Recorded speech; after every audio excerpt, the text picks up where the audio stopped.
ਸਤਿ ਸ੍ਰੀ ਅਕਾਲ। ਤੁਹਾਡਾ ਸਭ ਦਾ ਸਵਾਗਤ ਹੈ ਅੱਜ ਦੀ ਕਲਾਸ ਦੇ ਵਿੱਚ। ਰੇਸ ਅਕੈਡਮੀ ਦੇ ਅਫੀਸ਼ੀਅਲ ਚੈਨਲ ਤੇ ਤੁਸੀਂ ਦੇਖ ਰਹੇ ਹੋ ਇਹ ਅੱਜ ਦੀ ਵੀਡੀਓ। ਆਪਾਂ ਸੀਰੀਜ਼ ਕਰ ਰਹੇ ਹਾਂ ਸਾਈਨੋਨਿਮ ਦੀ ਸੀਰੀਜ਼ ਕਰ ਰਹੇ ਹਾਂ। ਠੀਕ ਹੈ, ਸਾਈਨੋਨਿਮਸ ਦੇ ਵਿੱਚ ਆਪਾਂ ਵਰਡ ਮੀਨਿੰਗ ਕਰ ਰਹੇ ਹਾਂ ਜੀ। ਵਰਡ ਮੀਨਿੰਗ ਹੁੰਦੇ ਨੇ। ਠੀਕ ਹੈ, ਜਦੋਂ ਆਪਾਂ ਵਰਡ ਮੀਨਿੰਗ ਕਰ ਲਾਂਗੇ ਤਾਂ ਆਪਾਂ ਇਹ ਵੀ ਦੱਸ ਸਕਦੇ ਹਾਂ ਇਹ ਵਰਡ ਅਪੋਜ਼ਿਟ ਹੈ, ਐਂਟੋਨਿਮ ਹੈ ਜਾਂ ਸੇਮ ਮੀਨਿੰਗ ਹੈ, ਯਾਨੀ ਕਿ ਸਾਈਨੋਨਿਮ ਹੈ। ਠੀਕ ਹੈ, ਸਾਈਨੋਨਿਮ ਦਾ ਮਤਲਬ ਸੇਮ ਮੀਨਿੰਗਸ। ਠੀਕ ਹੈ, ਅੱਜ ਦੀ ਕਲਾਸ ਦੇ ਵਿੱਚ ਆਪਾਂ ਦੇਖਾਂਗੇ ਸਾਈਨੋਨਿਮਸ। ਸੀਰੀਜ਼ ਚੱਲ ਰਹੀ ਹੈ ਆਪਣੀ ਨੀਤੂ ਸਿੰਘ ਦੀ ਬੁੱਕ ਚੋਂ। ਨੀਤੂ ਸਿੰਘ ਦੀ ਬੁੱਕ ਨਾਮ ਹੈ ਪਲਿੰਥ ਟੂ ਪੈਰਾਮਾਊਂਟ। ਇੱਥੋਂ ਆਪਾਂ ਕਰ ਰਹੇ ਹਾਂ। ਠੀਕ ਹੈ, ਬਿਲਕੁਲ ਜੇ ਬੇਸਿਕ ਵਰਡ ਨੇ। ਪਹਿਲਾਂ ਬੇਸਿਕ ਵਰਡ ਕਰਾਂਗੇ, ਫਿਰ ਥੋੜੇ ਜਿਹੇ ਐਡਵਾਂਸ ਵਰਡਸ ਤੇ ਆਪਾਂ ਜਾਵਾਂਗੇ। ਮੇਰਾ ਨਾਮ ਹੈ ਰਮਨਦੀਪ, ਮੈਂ ਤੁਹਾਨੂੰ ਅਨ ਅਕੈਡਮੀ ਤੇ ਪੜ੍ਹਾ ਰਿਹਾ ਹਿਸਟਰੀ ਪਲੱਸ ਮੈਂ ਇੰਗਲਿਸ਼ ਤੇ ਹਿਸਟਰੀ ਪੜ੍ਹਾ ਰਿਹਾ। ਠੀਕ ਹੈ, ਤੁਸੀਂ ਜਾ ਕੇ ਉੱਥੇ ਮੇਰੇ ਲੈਕਚਰ ਦੇਖ ਸਕਦੇ ਹੋ, ਬਹੁਤ ਹੀ ਡਿਟੇਲ ਦੇ ਵਿੱਚ ਹਿਸਟਰੀ ਕਰਵਾਈ ਹੈ ਤੇ ਇੰਗਲਿਸ਼ ਵੀ ਕਰਵਾ ਰਹੇ ਹਾਂ ਉੱਥੇ। ਫਰੇਜ਼ਲ ਵਰਬਸ ਚੱਲ ਰਹੇ ਨੇ। ਫਰੇਜ਼ਲ ਵਰਬਸ ਦੀ ਸੀਰੀਜ਼ ਚੱਲ ਰਹੀ ਹੈ ਅਨ ਅਕੈਡਮੀ ਤੇ ਐਟ ਪ੍ਰੈਜ਼ੈਂਟ ਤੁਸੀਂ ਲਾਈਵ ਹੋ ਕੇ ਦੇਖ ਸਕਦੇ ਹੋ। 6:30 ਵਜੇ ਡੇਲੀ 6:30 ਵਜੇ ਡੇਲੀ ਕਲਾਸ ਹੁੰਦੀ ਹੈ। ਠੀਕ ਹੈ, ਦੇਖ ਸਕਦੇ ਹੋ ਜਾ ਕੇ ਕਲਾਸ। ਸ਼ੁਰੂ ਕਰਦੇ ਹਾਂ ਅੱਜ ਦੀ ਕਲਾਸ। ਕਿੰਨਾਂ ਦੇ ਲਈ ਟਾਰਗੇਟ ਹੈ? ਹਰ ਇੱਕ ਪੇਪਰ ਦੇ ਲਈ ਟਾਰਗੇਟ ਹੈ। ਕਿਉਂ? ਕਿਉਂਕਿ ਹਰ ਇੱਕ ਪੇਪਰ ਦੇ ਵਿੱਚ ਇੰਗਲਿਸ਼ ਪੁੱਛੀ ਜਾਂਦੀ ਹੈ। UPSC, PPSC, SSC, ਰੇਲਵੇ ਪਟਵਾਰੀ, ਕੋਈ ਵੀ ਐਗਜ਼ਾਮ ਦੀ ਤਿਆਰੀ ਕਰੋ, ਚਾਹੇ ਵਰਡ ਅਟੈਂਡੈਂਟ ਕਰ ਰਹੇ ਹੋ, ਨਰਸਿੰਗ ਐਗਜ਼ਾਮ ਕਰ ਰਹੇ ਹੋ, ਸਾਰਿਆਂ ਦੇ ਲਈ ਇੰਪੋਰਟੈਂਟ ਹੈ। ਚਾਹੇ ਮਾਸਟਰ ਕੈਡਰ ਦੀ ਤਿਆਰੀ ਕਰ ਰਹੇ ਹੋ, ਪੁੱਛੇ ਜਾਣਗੇ। ਤਾਂ ਬਿਲਕੁਲ ਬੇਸਿਕ ਵਰਡ ਕਰ ਰਹੇ ਹਾਂ। ਬੇਸਿਕ ਵਰਡ ਹੀ ਪੁੱਛੇ ਜਾਂਦੇ ਨੇ ਅੱਜ ਕੱਲ੍ਹ। ਠੀਕ ਹੈ, ਐਡਵਾਂਸ ਵਰਡ ਤਾਂ ਪੁੱਛੇ ਜਾਣਗੇ। ਇੱਕ ਪੇਪਰ ਦਾ ਲੈਵਲ ਹੀ ਇਸ ਤਰ੍ਹਾਂ ਬਣਾਇਆ ਜਾਂਦਾ ਹੈ ਤਾਂ ਕਿ ਐਡਵਾਂਸ ਕੁਐਸਚਨ ਵੀ ਹੋਣ ਤੇ ਬੇਸਿਕ ਕੁਐਸਚਨ ਵੀ ਹੋਣ, ਤਾਂ ਕਿ ਥੋੜੇ ਬਹੁਤ ਮਾਰਕਸ ਸਾਰੇ ਸਕੋਰ ਕਰ ਸਕਣ। ਠੀਕ ਹੈ ਜੀ, ਨੈਕਸਟ ਮੂਵ ਕਰਦੇ ਹਾਂ ਆਪਾਂ। ਆਪਾਂ ਕੀ ਕਰਦੇ ਹਾਂ? ਨੈਕਸਟ ਮੂਵ ਕਰਦੇ ਹਾਂ ਜੀ। ਹਾਂਜੀ, ਮੈਂ ਤੁਹਾਨੂੰ ਦੱਸ ਦੇਵਾਂ, ਜੇਕਰ ਤੁਸੀਂ ਅਨ ਅਕੈਡਮੀ ਦੇ ਕੋਈ ਵੀ ਕੋਰਸ ਪਰਚੇਜ਼ ਕਰਨਾ ਚਾਹੁੰਦੇ ਹੋ, ਜਾਂ ਤੁਹਾਡਾ ਕੋਈ ਫਰੈਂਡ, ਕੋਈ ਮਿੱਤਰ, ਕੋਈ ਫੈਮਿਲੀ ਮੈਂਬਰ ਪਰਚੇਜ਼ ਕਰਨਾ ਚਾਹੁੰਦਾ ਕੋਰਸ, ਤਾਂ ਮੇਰਾ ਕੋਡ ਯੂਜ਼ ਕਰ ਸਕਦੇ ਨੇ, ਰਮਨ10 ਦੇ ਨਾਮ ਤੋਂ। ਠੀਕ ਹੈ, ਇੰਨਾ ਕੋਡ ਤੁਸੀਂ ਯੂਜ਼ ਕਰੋਗੇ ਤਾਂ ਤੁਹਾਨੂੰ 10% ਡਿਸਕਾਊਂਟ ਮਿਲ ਜੂਗਾ ਉਸ ਕੋਰਸ ਤੇ। ਠੀਕ ਹੈ, ਇੰਸਟੈਂਟ ਡਿਸਕਾਊਂਟ ਮਿਲੂਗਾ। ਠੀਕ ਹੈ, ਚਲੋ ਮੂਵ ਕਰਦੇ ਹਾਂ ਅੱਜ ਦੀ ਕਲਾਸ ਦੇ ਵਿੱਚ। ਬੈਬਲ ਦਾ ਕੀ ਮੀਨਿੰਗ ਹੈ? ਬੈਬਲ ਦਾ ਮਤਲਬ ਹੁੰਦਾ ਬੜਬੜਾਣਾ, ਕੁਛ ਵੀ ਬੋਲੀ ਜਾਣਾ। ਠੀਕ ਹੈ, ਟੋਕ ਇਨ ਏ ਵੇ ਵਿਚ ਇਜ਼ ਡਿਫਿਕਲਟ ਟੂ ਅੰਡਰਸਟੈਂਡ। ਜਿਹੜਾ ਬੰਦਾ ਬੜਬੜਾਊਗਾ, ਸਾਹਮਣੇ ਵਾਲੇ ਨੂੰ ਸਮਝ ਤਾਂ ਆਉਂਦਾ ਨਹੀਂ, ਕੁਛ ਵੀ ਬੋਲੀ ਜਾਊਗਾ ਮੂੰਹ ਲਾ ਕੇ। ਠੀਕ ਹੈ, ਬਕੈਲੀਅਨ ਦਾ ਕੀ ਮਤਲਬ ਹੈ? ਬਕੈਲੀਅਨ ਦਾ ਮਤਲਬ ਹੁੰਦਾ ਦਾਰੂ ਪੀਤਾ ਹੋਇਆ ਬੰਦਾ, ਡਰੰਕਨ। ਕਿਸ ਤਰ੍ਹਾਂ ਯਾਦ ਕਰਾਂਗੇ ਆਪਾਂ? ਦੇਖੋ ਵਰਡ ਦਿਖ ਰਿਹਾ ਤੁਹਾਨੂੰ ਬੱਚਨ, ਅਮਿਤਾਭ ਬੱਚਨ ਦਿਖ ਰਿਹਾ ਨਾ। ਠੀਕ ਹੈ, ਬੱਚਨ ਸਾਹਿਬ ਨੇ ਇੱਕ ਮੂਵੀ ਕੀਤੀ ਸੀ ਜਿਨ੍ਹਾਂ ਵਿੱਚ ਉਹਨਾਂ ਨੇ ਦਾਰੂ ਪੀਣ ਦਾ ਰੋਲ ਕੀਤਾ ਸੀ, ਕਾਫੀ ਡਰੰਕ ਸੀ। ਮੂਛੇ ਹੋ ਤਾਂ ਨੱਥੂ ਲਾਲ ਜੈਸੀ, ਇਸ ਤਰ੍ਹਾਂ ਕਰਕੇ ਡਾਇਲੋਗ ਨੇ ਉਸ ਮੂਵੀ ਦੇ। ਉਸ ਮੂਵੀ 'ਚ ਉਹਨਾਂ ਨੇ ਬਿਲਕੁਲ ਵੀ ਡਰਿੰਕ ਨਹੀਂ ਕੀਤੀ ਸੀ, ਬਟ ਉਹਨਾਂ ਨੇ ਰੋਲ ਕੀਤਾ ਸੀ, ਐਕਟ ਕੀਤਾ ਸੀ। ਤਾਂ ਯਾਦ ਕਰ ਲਓ ਉੱਥੋਂ ਹੀ। ਬੈਕ ਬਾਈਟ, ਬੈਕ ਬਾਈਟ ਦਾ ਮਤਲਬ ਹੁੰਦਾ ਹੈ ਬੈਕ ਬਾਈਟ, ਚੁਗਲੀ ਕਰਨੀ, ਨਿੰਦਾ ਕਰਨੀ ਕਿਸੇ ਦੇ ਪਿੱਛੇ। ਠੀਕ ਹੈ, ਉਸ ਨੂੰ ਕਿਹਾ ਜਾਂਦਾ back bite. To speak something at the back of someone. Someone ਨੂੰ ਆਪਾਂ ਸਮਬੜੀ ਬੋਲਦੇ ਹਾਂ, ਜਿਸ ਤਰ੍ਹਾਂ ਇਸ ਤਰ੍ਹਾਂ ਸ਼ੋਰਟ ਫਾਰਮ ਦੇ ਵਿੱਚ ਲਿਖ ਦਿੰਦੇ ਹਾਂ। ਸਮਥਿੰਗ ਨੂੰ ਇਸ ਤਰ੍ਹਾਂ ਲਿਖ ਦਿੰਦੇ ਹਾਂ ਸ਼ੋਰਟ ਫਾਰਮ ਦੇ ਵਿੱਚ, ਡਿਕਸ਼ਨਰੀ ਵਿੱਚ ਵੀ ਇਸ ਤਰ੍ਹਾਂ ਲਿਖਿਆ ਜਾਂਦਾ ਹੈ। ਬੈਕ ਬਾਈਟ ਕਿਸੇ ਦੀ ਚੁਗਲੀ ਕਰਨੀ। ਬੈਜਰ ਮਤਲਬ ਕਿਸੇ ਨੂੰ ਤੰਗ ਕਰਨਾ, ਐਨੋਏ ਕਰਨਾ। ਕਿਸ ਤਰ੍ਹਾਂ ਯਾਦ ਕਰਾਂਗੇ? ਕਿਸੇ ਦੇ ਬੈਜ ਲੱਗਿਆ ਹੋਇਆ ਹੈ ਤੇ ਉਸ ਨੂੰ ਆ ਕੇ ਪੁੱਛ ਰਹੇ ਨੇ ਸਾਰੇ ਕਿ ਤੁਸੀਂ ਕਿਹੜੀ ਅਥਾਰਟੀ ਤੋਂ ਬੈਜ ਲਾ ਕੇ ਘੁੰਮ ਰਹੇ ਹੋ। ਠੀਕ ਹੈ, ਇਸ ਤਰ੍ਹਾਂ ਯਾਦ ਕਰ ਲਓ। ਥੋੜਾ ਜਿਹਾ ਯਾਦ ਕਰਨ ਦੇ ਤਰੀਕੇ ਨੇ। ਬੜੀ ਨੇਜ, ਬੜੀ ਨੇਜ ਦਾ ਮਤਲਬ playful, teasing. Banter very very important word ਹੈ। ਬੈਂਟਰ, ਬੈਂਟਰ ਦਾ ਕੀ ਮਤਲਬ ਹੈ? ਮਜ਼ਾਕ ਕਰਨਾ। ਠੀਕ ਹੈ, ਹਾਸਾ ਖੇਡਿਆ, ਹਾਸੀਆਂ ਖੇਡੀਆਂ। ਬੈਂਟਰ ਮੀਨਿੰਗ ਹੈ ਇਸਦਾ ਪਲੇਫੁਲ, ਟੀਜ਼ਿੰਗ, ਬੜੀ ਨੇਗ। ਕਿਸ ਤਰ੍ਹਾਂ ਯਾਦ ਕਰੋਗੇ ਬੜੀ ਨੇਗ? ਸਾਰੇ ਉਹਨੂੰ ਮਜ਼ਾਕ ਕਰਦੇ ਨੇ, ਬੜੀ ਨਾਕ, ਹਾਂ ਵੱਡੀ ਨੱਕ ਕਰਕੇ, ਬੜੀ ਨੱਕ ਤੇਰੀ, ਬੜੀ ਨੱਕ, ਇਸ ਕਰਕੇ ਮਜ਼ਾਕ ਕਰਦੇ ਨੇ, ਹੱਸਦੇ ਨੇ, ਖੇਡਦੇ ਨੇ। ਬੈਫਲ ਦਾ ਮਤਲਬ ਕੀ ਹੁੰਦਾ? ਬੈਫਲ ਦਾ ਮਤਲਬ ਹੁੰਦਾ ਕਨਫਿਊਜ਼ ਕਰ ਦੇਣਾ ਕਿਸੇ ਨੂੰ। ਠੀਕ ਹੈ, ਦੋ ਮੱਤ ਦੇ ਵਿੱਚ ਪਾ ਕੇ ਜਾਂ ਤਿੰਨ ਮੱਤ ਦੇ ਵਿੱਚ ਪਾ ਕੇ ਕਨਫਿਊਜ਼ ਕਰ ਦੇਣਾ, ਕੋਈ ਗੱਲ ਸਮਝ ਨਾ ਆਉਣੀ, ਸਿਰ ਚਕਰਾ ਜਾਣਾ, ਉਸਨੂੰ ਬੈਫਲਿੰਗ ਕਿਹਾ ਜਾਂਦਾ ਹੈ। ਬੇਟ ਦਾ ਮਤਲਬ ਕੀ ਹੁੰਦਾ? ਬੇਟ ਦਾ ਮਤਲਬ ਹੁੰਦਾ ਚਾਰਾ। ਚਾਰਾ ਬਣਾਇਆ ਜਾਂਦਾ ਹੈ। ਕਿਸ ਤਰ੍ਹਾਂ? ਮੰਨ ਲਓ ਇੱਥੇ ਕਿਸੇ ਟਾਈਗਰ ਨੂੰ ਫੜਨਾ ਹੈ, ਟਾਈਗਰ ਤਾਂ ਸਿੱਧਾ ਤਾਂ ਆਪਣੀ ਪਹੁੰਚ ਵਿੱਚ ਆਊਗਾ ਨਹੀਂ। ਜੇ ਟਾਈਗਰ ਨੂੰ ਟਰੈਪ ਦੇ ਵਿੱਚ ਫਸਾਣਾ ਹੈ ਤਾਂ ਉਹਦੇ ਸਾਹਮਣੇ ਇੱਕ ਬੱਕਰੀ ਰੱਖ ਦਿੱਤੀ ਜਾਊਗੀ, ਗੋਟ ਰੱਖ ਦਿੱਤੀ ਜਾਊਗੀ। ਜਦੋਂ ਗੋਟ ਨੂੰ ਦੇਖੋ ਟਾਈਗਰ ਭੱਜਾ ਆਊਗਾ ਤੇ ਇਸ ਤੇ ਅਟੈਕ ਕਰਨ ਦੇ ਲਈ ਆਊਗਾ। ਜਦੋਂ ਟਾਈਗਰ ਆਊਗਾ, ਟਾਈਗਰ ਨੂੰ ਫੜ ਲਿੱਤੇ ਜਾਊਗਾ। ਕੌਣ? ਕੀ ਚਾਰਾ ਬਣਿਆ? ਟਰੈਪ। ਟਰੈਪ ਸੀ ਸਾਰਾ, ਗੋਟ ਦਾ ਟਰੈਪ ਬਣਿਆ ਚਾਰਾ। ਠੀਕ ਹੈ ਜੀ। ਬੇਟ, ਸਨੇਅਰ ਵੀ ਬੋਲਿਆ ਜਾਂਦਾ, ਟਰੈਪ, ਡਿਕੋਏ, 4 ਵਰਡਸ ਨੇ। ਚਾਰੋਂ ਵਰਡ ਇੰਪੋਰਟੈਂਟ ਨੇ, ਨੋਟ ਡਾਊਨ। ਠੀਕ ਹੈ, ਬੇਲਫੁਲ ਦਾ ਕੀ ਮਤਲਬ ਹੈ? ਬੇਲਫੁਲ ਦਾ ਮਤਲਬ ਹੁੰਦਾ ਹੈ ਘਾਤਕ, ਜਿਸ ਦੇ ਨਾਲ ਬੰਦੇ ਦੀ ਡੈਥ ਵੀ ਹੋ ਸਕਦੀ ਹੈ, ਡੈਡਲੀ, ਉਹਨੂੰ ਬੇਲਫੁਲ ਕਿਹਾ ਜਾਂਦਾ ਹੈ। ਠੀਕ ਹੈ ਜੀ। ਬੋਗ, ਬੋਗ ਨਹੀਂ ਬਾਕ। ਬਾਕ ਦਾ ਕੀ ਮੀਨਿੰਗ ਹੈ? ਬਾਕ ਦੀ ਗੱਲ ਕੀਤੀ ਜਾਵੇ ਤਾਂ ਦੇਖੋ, to be unwilling to do something, ਜਦੋਂ ਕਿਸੇ ਦੀ ਇੱਛਾ ਨਹੀਂ ਹੁੰਦੀ ਕੋਈ ਵੀ ਕੰਮ ਕਰਨ ਦੀ। ਕਿਸ ਤਰ੍ਹਾਂ ਯਾਦ ਕਰਾਂਗੇ ਆਪਾਂ?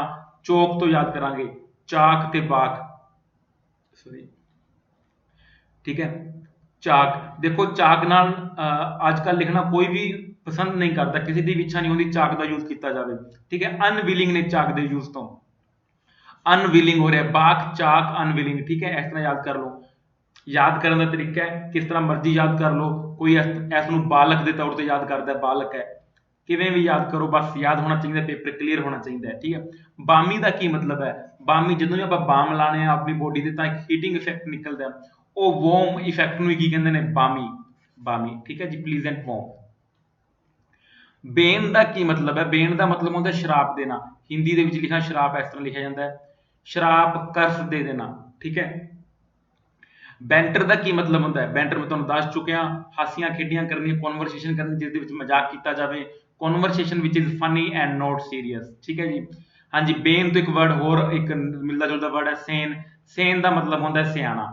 ਠੀਕ ਹੈ, ਸਿਆਣਾ ਤੇ ਸਮਝਦਾਰ ਵਿਅਕਤੀ ਨੂੰ ਸੇਨ ਕਿਹਾ ਜਾਂਦਾ ਹੈ। ਬਾਰਬ ਦਾ ਕੀ ਮਤਲਬ ਹੈ? ਬਾਰਬ ਦਾ ਮਤਲਬ ਹੈ ਕਾਂਟਾ। ਕਾਂਟਾ ਕਿਹੜਾ? ਫਿਸ਼ ਦਾ ਕਾਂਟਾ। ਠੀਕ ਹੈ, sharp projection from the fish hook. ਠੀਕ ਹੈ, ਉਹਨੂੰ ਕਾਂਟਾ ਕਿਹਾ ਜਾਂਦਾ, ਬਾਰਬ ਕਿਹਾ ਜਾਂਦਾ, ਯਾਦ ਰੱਖਣਾ। ਬਾਰਬ, ਇਹ ਐਸੇ, ਪੈਸੇਜ, ਪੈਸੇ ਹੁੰਦੇ ਨੇ ਨਾ, ਪੈਸੇਜ, ਕੰਪਰੀਹੈਂਸ਼ਨ ਬੋਲਦੇ ਆ ਆਪਾਂ, ਕੰਪਰੀਹੈਂਸ਼ਨ ਦੇ ਵਿੱਚ ਕਾਫੀ ਵਰਡ ਲਿਖਿਆ ਹੁੰਦਾ, ਕਈ ਵਾਰ ਇਸ ਤਰ੍ਹਾਂ ਦੇ ਵਰਡ ਆ ਜਾਂਦੇ ਨੇ, ਜਾਂ ਨਰੇਸ਼ਨ ਦੇ ਵਿੱਚ ਆ ਜਾਂਦੇ ਨੇ, ਨਰੇਸ਼ਨ ਦੇ ਵਿੱਚ ਫਿਰ ਦਿੱਕਤ ਆ ਜਾਂਦੀ ਹੈ। ਠੀਕ ਹੈ। ਬਾਰਬੈਰਿਕ ਦਾ ਕੀ ਮਤਲਬ ਹੈ? ਬਾਰਬੈਰਿਕ ਹਿੰਦੀ ਦਾ ਵਰਡ ਹੁੰਦਾ ਬਰਬਰ। ਬਰਬਰ ਦਾ ਮਤਲਬ ਕਰੂਅਲ, ਨਿਰਦਈ, ਸੈਵੇਜ। ਠੀਕ ਹੈ, ਸਾਰਿਆਂ ਦਾ ਮਤਲਬ ਕੀ ਹੈ? ਨਿਰਦਈ ਹੋਣਾ। ਠੀਕ ਹੈ, ਬਰਬਰ, ਬਾਰਬੈਰਿਕ, ਬਰਬਰਿਕ ਅਪਰਾਧ ਹੁੰਦੇ ਨੇ, ਬਰਬੈਰਿਕ ਕ੍ਰਾਈਮਸ। ਓਕੇ। ਬਾੜ ਦਾ ਮਤਲਬ ਕੀ ਹੈ? ਬਾੜ ਦਾ ਮਤਲਬ ਹੁੰਦਾ ਕਵੀ, ਪੋਇਟ। ਠੀਕ ਹੈ, ਯਾਦ ਰੱਖਣਾ। ਠੀਕ ਹੈ, ਜਿਵੇਂ ਕਹਾਂ ਮਹਿੰਦਰਪਾਲ, ਜਿਹੜੇ ਗੁੱਜਰ ਡਾਇਨੈਸਟੀ ਤੋਂ ਸੀ, ਇਹ ਵੀ ਯਾਦ ਕਰ ਲਓ, ਗੁੱਜਰ ਡਾਇਨੈਸਟੀ ਤੋਂ ਸੀ ਮਹਿੰਦਰਪਾਲ, ਉਹਨਾਂ ਦੇ ਰਾਜ ਵਿੱਚ ਕਵੀ ਆਇਆ ਸੀ ਜਿਹਨਾਂ ਦਾ ਨਾਮ ਸੀ ਰਾਜ ਸ਼ੇਖਰ। ਕਾਫੀ ਬੁੱਕਸ ਲਿਖੀ, ਬਾਲ ਰਾਮਾਇਣ, ਮਹਾਭਾਰਤ, ਪੇਪਰ ਦੇ ਵਿੱਚ ਪੁੱਛਿਆ ਜਾਂਦਾ ਹਿਸਟਰੀ ਦੇ ਵਿੱਚ ਇਹ ਚੀਜ਼ਾਂ, ਕਿਹੜਾ ਪੋਇਟ ਆਇਆ ਸੀ, ਠੀਕ ਹੈ, ਕਿਹੜਾ ਬਾੜ ਆਇਆ ਸੀ। ਓਕੇ। ਕਾਵਿ ਮੀਮਾਂਸਾ, ਇਸ ਤਰ੍ਹਾਂ ਦੀ ਬੁੱਕ ਲਿਖੀ ਗਈਆਂ ਨੇ। ਬੇਅਰ ਫੇਸ ਦਾ ਕੀ ਮਤਲਬ ਹੈ? ਬੇਅਰ ਫੇਸ ਦਾ ਮਤਲਬ ਹੈ ਸ਼ੇਮਲੈਸ। ਠੀਕ ਹੈ, ਜਿਸ ਦਾ ਫੇਸ ਨੰਗਾ ਹੋਵੇ, ਸ਼ੇਮਲੈਸ, ਬੇਸ਼ਰਮ। ਬੈਰੋਕ ਦਾ ਕੀ ਮਤਲਬ ਹੈ? ਬੈਰੋਕ ਦਾ ਮਤਲਬ ਹੈ ਹਾਈਲੀ ਓਰਨੇਟ, ਜਿਹੜੇ ਚੀਜ਼ਾਂ ਓਰਨੇਟ ਕੀਤੀਆਂ ਹੁੰਦੀਆਂ ਨੇ, ਸਜੀਆਂ ਹੁੰਦੀਆਂ ਨੇ, ਉਹਨਾਂ ਨੂੰ ਬੈਰੋਕ ਕਿਹਾ ਜਾਂਦਾ ਹੈ।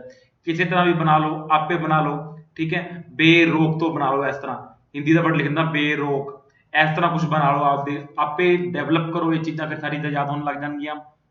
ਬੈਰੇਜ ਦਾ ਕੀ ਮਤਲਬ ਹੈ? ਬੈਰੇਜ ਦਾ ਮਤਲਬ ਹੈ ਬਾਂਧ, ਸਟਰਕਚਰ ਬਿਲਟ ਓਵਰ ਏ ਰਿਵਰ। ਬਾਂਧ ਬਣਦੇ ਨੇ ਰਿਵਰ ਦੇ ਉੱਤੇ, ਉਹਨਾਂ ਨੂੰ ਬੈਰੇਜ ਕਿਹਾ ਜਾਂਦਾ ਹੈ। ਫਰਾਖਾ ਬਾਂਧ ਕਿੱਥੇ ਹੈ ਦੱਸ ਦਿਓ, ਫਰਾਖਾ ਬਾਂਧ।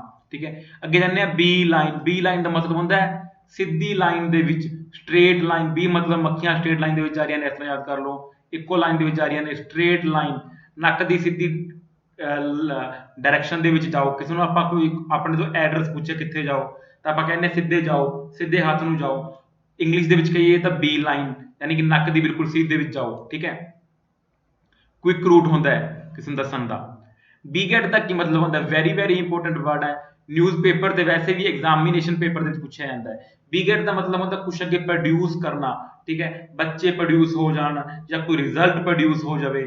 ਠੀਕ ਹੈ, ਕੋਈ, ਉਹਨੂੰ ਬੀਗੈਟ ਬੋਲਿਆ ਜਾਂਦਾ ਹੈ। To father, to produce. ਠੀਕ ਹੈ। ਬੇਗਰਿਜ ਦਾ ਕੀ ਮਤਲਬ ਹੁੰਦਾ ਹੈ? ਬੀਗਰਿਜ ਦਾ ਮਤਲਬ ਹੁੰਦਾ ਕਿ ਕੁਝ ਕਰਨ ਦੀ ਇੱਛਾ ਨਹੀਂ ਹੈਗੀ, ਕੁਝ ਦੇਣ ਦੀ ਇੱਛਾ ਨਹੀਂ, ਫਿਰ ਵੀ ਕੋਈ ਕੰਮ ਕਰਨਾ ਹੈ, ਅੱਗੇ ਦੇਣਾ ਹੈ। ਠੀਕ ਹੈ, ਉਹਨੂੰ ਬੇਗਰਜ ਕਿਹਾ ਜਾਂਦਾ ਹੈ। ਬੇਮੇਲ ਵੀ ਬੋਲ ਦਿੰਦੇ ਨੇ, ਬੀਗਰਜ। ਟੂ ਗਿਵ ਅਨਵਿਲਿੰਗਲੀ, ਕੋਈ ਆਪਣੇ ਤੋਂ ਕੋਈ ਚੀਜ਼ ਮੰਗੇ, ਕੋਈ ਬੋਸ ਕਵੇ ਕਿ ਇਹ ਕੰਮ ਕਰੋ, ਇਹ ਫਾਈਲ ਮੈਨੂੰ ਦਿਓ, ਦੇਣ ਦਾ ਜੀ ਨਾ ਕਰੇ ਫਿਰ ਵੀ ਦੇਣੀ ਪਵੇ, ਬੀਗਰਜ ਕਿਹਾ ਜਾਂਦਾ ਹੈ। ਠੀਕ ਹੈ ਜੀ। ਬਿਗਾਈਲ ਦਾ ਕੀ ਮਤਲਬ ਹੈ? ਬਿਗਾਈਲ ਦਾ ਮਤਲਬ ਹੈ, ਦੇਖੋ ਇਹਨੂੰ ਵਰਡ ਨੂੰ ਯਾਦ ਕਰੋ ਬਿਗੁਲ ਦੇ ਨਾਲ, ਹਿੰਦੀ ਦਾ ਵਰਡ ਲਿਖ ਰਿਹਾ, ਹਿੰਦੀ ਦੇ ਵਿੱਚ ਲਿਖ ਰਿਹਾ। ਠੀਕ ਹੈ, ਦੇਵਨਾਗਰੀ ਦੇ ਵਿੱਚ। ਬਿਗੁਲ ਦਾ ਕੀ ਮਤਲਬ ਹੈ? ਜਦੋਂ ਪਹਿਲਾਂ ਯੁੱਧ ਹੁੰਦੇ ਸੀ ਤਾਂ ਬਿਗੁਲ ਵਜਾਏ ਜਾਂਦੇ ਸੀ। ਠੀਕ ਹੈ, ਯਾਦ ਕਰੋ ਕਿ ਉਸਨੇ ਬਿਗੁਲ बजा कर मुझे धोखा दे दिया। ठीक है, धोखा दे दिया मतलब कि युद्ध पहले शुरू हो गया, चीटिंग हो गई, चीट करना, धोखा देना। ठीक है, मिसलीड करना, एंड दे मीनिंग हो जाएंगे बिगुल दे, बिगुल वर्ड बना लो।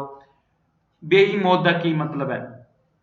ਬੇਈਮੌਤ ਯਾਦ ਕਰ ਲਓ, ਹਾਈ ਕ੍ਰੀਏਚਰ, ਕੋਈ ਵੱਡਾ ਪ੍ਰਾਣੀ, ਠੀਕ ਹੈ, ਵਿਸ਼ਾਲ ਪ੍ਰਾਣੀ, ਬਹੁਤ ਵੱਡੇ ਸਾਈਜ਼ ਦਾ ਹੋਵੇ ਕੋਈ ਵੀ ਐਨੀਮਲ, ਉਸ ਨੂੰ ਕੀ ਕਹਿਣਗੇ? ਬੇਹੀਮੌਤ। ਯਾਦ ਕਰ ਲਓ, ਜਦੋਂ ਆਪਾਂ ਘਰੇ ਸਬਜ਼ੀ ਬਣਾਉਂਦੇ ਹਾਂ ਮੋਠਾਂ ਦੀ, ਜਦੋਂ ਉਹ ਬੇਹੀ ਹੋ ਜਾਂਦੇ ਨੇ, ਠੀਕ ਹੈ, ਤਾਂ ਆਪਾਂ ਕਿਸੇ ਐਨੀਮਲ ਨੂੰ, ਵੱਡੇ ਐਨੀਮਲ ਨੂੰ ਪਾ ਦਿੰਦੇ ਹਾਂ, ਜਿਵੇਂ ਬੁੱਲ ਵਗੈਰਾ, ਉਹ ਬਹੁਤ ਵੱਡੀ ਕ੍ਰੀਏਚਰ ਹੁੰਦੀ ਹੈ, ਵੱਡੇ ਵੱਡੇ ਐਨੀਮਲ ਹੁੰਦੇ ਨੇ, ਠੀਕ ਹੈ, ਬੇਹੇਮੌਤ ਵੱਡੇ ਵੱਡੇ ਐਨੀਮਲ ਨੂੰ ਖਿਲਾ ਕੇ ਉਹਨਾਂ ਦਾ ਪੇਟ ਪਾਲਦੇ ਹਾਂ, ਠੀਕ ਹੈ। ਬਿਹੈਸਟ ਦਾ ਕੀ ਮਤਲਬ ਹੈ? ਬਿਹੈਸਟ ਦਾ ਮਤਲਬ ਹੈ ਕਿਸੇ ਦੀ ਰਿਕੁਐਸਟ ਤੇ, ਕਿਸੇ ਦੇ ਨਿਵੇਦਨ ਤੇ, ਕਿਸੇ ਦੇ ਆਰਡਰ ਤੇ ਜਦੋਂ ਕੋਈ ਵੀ ਕੰਮ ਕਰਨਾ ਪੈਂਦਾ ਉਸ ਨੂੰ ਬਿਹੈਸਟ ਕਿਹਾ ਜਾਂਦਾ ਹੈ, ਠੀਕ ਹੈ। At the request of, at the order of, ਠੀਕ ਹੈ, ਉਹਨੂੰ ਬਿਹੈਸਟ ਕਿਹਾ ਜਾਂਦਾ ਹੈ। ਆਪਾਂ ਕਰ ਰਹੇ ਹਾਂ ਸੀਰੀਜ਼ ਆਫ ਵਰਡ ਮੀਨਿੰਗ, ਤੇ ਇਹਦੇ ਵਿੱਚ ਆਪਾਂ ਸਾਈਨੋਨਿਮਸ ਵੀ ਕੱਢ ਸਕਦੇ ਹਾਂ, ਐਂਟੋਨਿਮਸ ਵੀ ਕੱਢ ਸਕਦੇ ਹਾਂ। ਐਸੇ ਤਰ੍ਹਾਂ ਹੀ ਆਪਣੀ ਸੀਰੀਜ਼ ਕੰਟੀਨਿਊ ਰਹੂਗੀ। ਤੁਸੀਂ ਅਨਅਕੈਡਮੀ ਤੇ ਜਾ ਕੇ ਮੇਰੇ ਲੈਕਚਰ ਦੇਖ ਸਕਦੇ ਹੋ, ਮੇਰੇ ਲੈਕਚਰ ਦੇਖ ਸਕਦੇ ਹੋ। ਮੈਂ ਤੁਹਾਨੂੰ ਹਿਸਟਰੀ ਪੜ੍ਹਾ ਰਿਹਾ ਤੇ ਇੰਗਲਿਸ਼ ਪੜ੍ਹਾ ਰਿਹਾ। ਹਿਸਟਰੀ ਬਹੁਤ ਡਿਟੇਲ ਦੇ ਵਿੱਚ ਪੜ੍ਹਾਈ ਹੈ, ਇੰਗਲਿਸ਼ ਵੀ ਬਹੁਤ ਡਿਟੇਲ ਦੇ ਵਿੱਚ ਪੜ੍ਹਾਈ ਹੈ। ਇਸ ਟਾਈਮ ਚੱਲ ਰਹੀਆਂ ਨੇ ਫਰੇਜ਼ਲ ਵਰਬਸ। 6:30 ਵਜੇ ਡੇਲੀ ਲਾਈਵ ਆਉਣਾ ਮੈਂ ਤੇ ਤੁਹਾਨੂੰ ਪੜਾਉਣਾ, ਜਾ ਕੇ ਦੇਖ ਸਕਦੇ ਹੋ ਵੀਡੀਓਜ਼। ਤੇ ਫਨਕਾਰ ਸਰ ਵੀ ਪੜ੍ਹਾ ਰਹੇ ਨੇ, ਫਨਕਾਰ ਸਰ ਪੜ੍ਹਾ ਰਹੇ ਨੇ ਤੁਹਾਨੂੰ ਵੈਰੀਅਸ ਐਗਜ਼ਾਮਸ ਦੇ ਲਈ ਪੜ੍ਹਾ ਰਹੇ ਨੇ, ਵਾਰਡ ਅਟੈਂਡੈਂਟ ਦੇ ਲਈ ਵੀ ਪੜ੍ਹਾ ਰਹੇ ਨੇ, ਪਟਵਾਰੀ ਦੇ ਲਈ ਵੀ ਪੜ੍ਹਾ ਰਹੇ ਨੇ, ਤੇ ਇੱਕ ਹੋਰ ਇੰਡੀਅਨ ਪੋਲਿਟੀ ਵੀ ਪੜ੍ਹਾ ਰਹੇ ਨੇ। ਬਹੁਤ ਡਿਟੇਲ ਦੇ ਵਿੱਚ ਪੋਲਿਟੀ ਕਰਾ ਰਹੇ ਨੇ ਤਾਂ ਕਿ ਕਿਤੇ ਵੀ ਕੋਈ ਡਾਊਟ ਨਾ ਰਹਿਣ। ਤੁਸੀਂ ਜਾ ਕੇ ਉਹਨਾਂ ਦੀ ਕਲਾਸ ਦੇਖ ਸਕਦੇ ਹੋ, ਠੀਕ ਹੈ। ਕੋਈ ਹੋਰ ਤੁਹਾਡੀ ਕੁਐਰੀਜ਼ ਹੋਣ ਤੁਸੀਂ ਮੈਨੂੰ ਮੈਸੇਜ ਕਰ ਸਕਦੇ ਹੋ, ਤੁਹਾਡੇ ਕੋਲ ਸਾਡਾ ਨੰਬਰ ਵੀ ਹੈਗਾ। ਤੇ ਰੇਸ ਅਕੈਡਮੀ ਆਫੀਸ਼ੀਅਲ ਚੈਨਲ ਸਾਨੂੰ ਫੋਲੋ ਕਰ ਸਕਦੇ ਹੋ, race academy official Telegram channel ਹੈ, ਇੱਥੇ ਸਾਨੂੰ ਤੁਸੀਂ ਫੋਲੋ ਕਰ ਸਕਦੇ ਹੋ। ਇੱਥੇ ਪੀਡੀਐਫਸ ਮਿਲਦੀਆਂ ਰਹਿੰਦੀਆਂ ਨੇ, ਪੀਡੀਐਫਸ ਟਾਈਮ ਟੂ ਟਾਈਮ ਤੁਹਾਨੂੰ ਅਵੇਲੇਬਲ ਹੁੰਦੀਆਂ ਰਹਿਣਗੀਆਂ, ਚਾਹੇ ਉਹ ਕੋਈ ਵੀ ਪੀਡੀਐਫਸ ਹੋਣ। ਕੋਸ਼ਿਸ਼ ਕਰਦੇ ਹਾਂ ਅਸੀਂ ਕਿ ਕੋਈ ਪੇਪਰ ਮਿਲਦੇ ਰਹਿਣ, ਤਾਂ ਉਹ ਵੀ ਮਿਲਦੇ ਰਹਿਣਗੇ। ਬਾਕੀ ਜਿਹੜਾ ਅਸੀਂ ਪੜ੍ਹਾ ਰਹੇ ਹਾਂ ਉਹਦੀ ਪੀਡੀਐਫ ਤਾਂ ਰੈਗੂਲਰ ਮਿਲਦੀ ਰਹਿੰਦੀ ਹੈ। Thank you for coming in my class. Channel ਨੂੰ ਜੁਆਇਨ ਕਰੋ ਜੇਕਰ ਤੁਸੀਂ ਨਵੇਂ ਹੋ ਤਾਂ, ਠੀਕ ਹੈ ਜੀ। ਮਿਲਦੇ ਹਾਂ ਨੈਕਸਟ ਕਲਾਸ ਦੇ ਵਿੱਚ, ਅੱਗੇ ਹੋਰ ਵਰਡ ਕਰਾਂਗੇ। ਹੌਲੀ ਹੌਲੀ ਕਰਕੇ ਆਪਾਂ 1000 ਵਰਡ ਕਰ ਲਾਂਗੇ। ਐਸੇ ਤਰ੍ਹਾਂ ਆਪਾਂ ਸਿਲੈਕਸ਼ਨ ਲੈ ਲੈਣਾ ਹੈ, ਠੀਕ ਹੈ ਜੀ। ਐਸੇ ਤਰ੍ਹਾਂ ਬਣੇ ਰਹੋ ਕਲਾਸ ਦੇ ਵਿੱਚ। Thank you for coming in my class.